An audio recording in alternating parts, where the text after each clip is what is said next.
Shalom, queridos amigos, les saludo desde Polonia, desde la ciudad que se llama Lublin. Estamos aquí en una delegación muy importante de familias de secuestrados que ya cumplen más de 14 meses en Gaza, más 100 secuestrados que están ahí y todos los cambios positivos en Medio Oriente. Espero, así como Hamas está eliminado casi, Hezbollah está derrotado, Siria, Irán, Yemen, va a empujar para que muy pronto, esos días, vamos a ver a los secuestrados en casa. No hay que ser judío para pedir la liberación de ellos, no hay que ser israelí para condenar a Hamas por esto.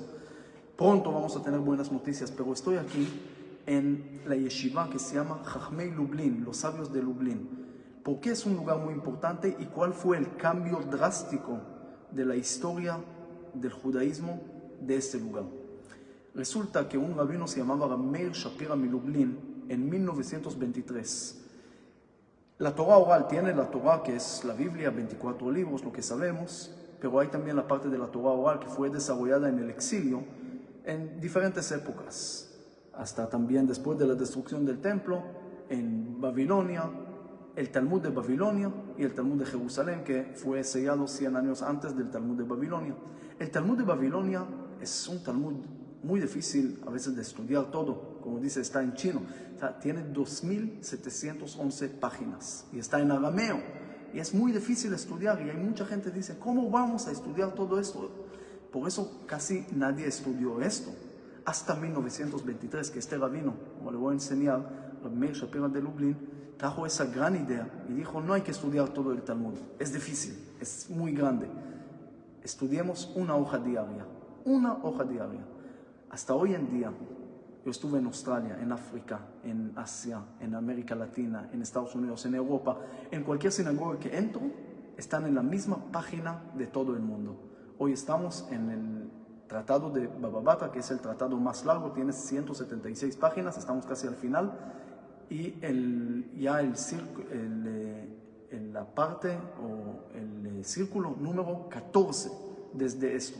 Es decir, desde este rabino 1923 hasta hoy, él ya falleció, pero esa idea sigue iluminando el mundo y gracias a Dios, gente como yo, sencilla, que no sabemos mucho, podemos terminar el Talmud en 7 años más o menos. Cada 7 años podemos terminar el Talmud porque no estudiamos todo en un solo día, sino cada día estudiamos una sola página. Esa es una gran idea, no nomás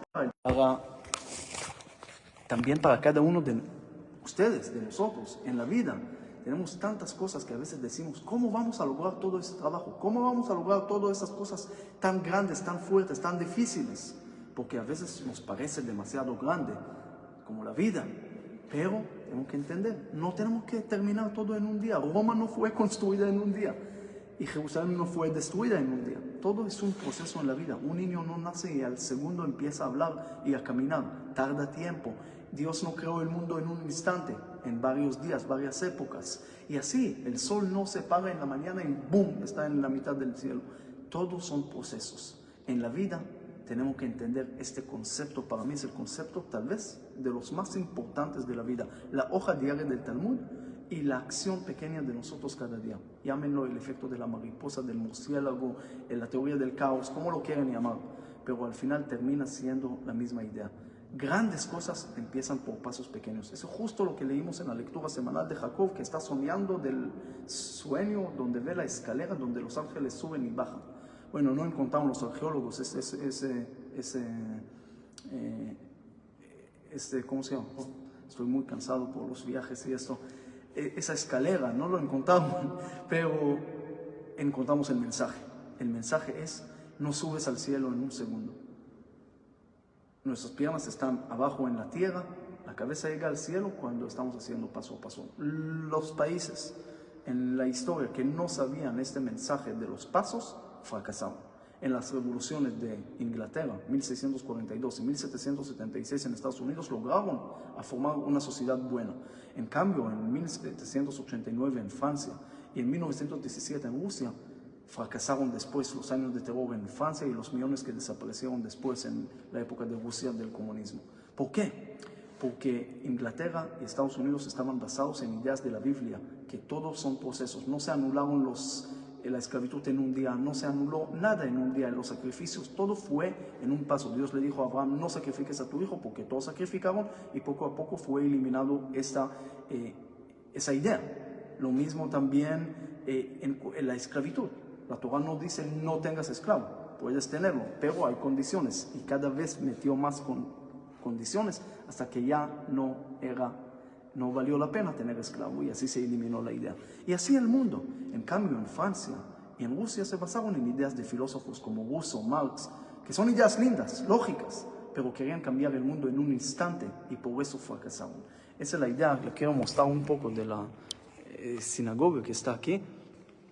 Una sinagoga muy sencilla, pero muy interesante todo lo que está aquí, todo el tema de entender el concepto de hacer las cosas por días. Aquí hay una biblioteca también sencilla, hay gente también sencilla estudiando, haciendo lo que tienen que hacer, pero es muy grande. Aquí hay libros de aquella época, muy interesante. Como dije, hay tanto para estudiar.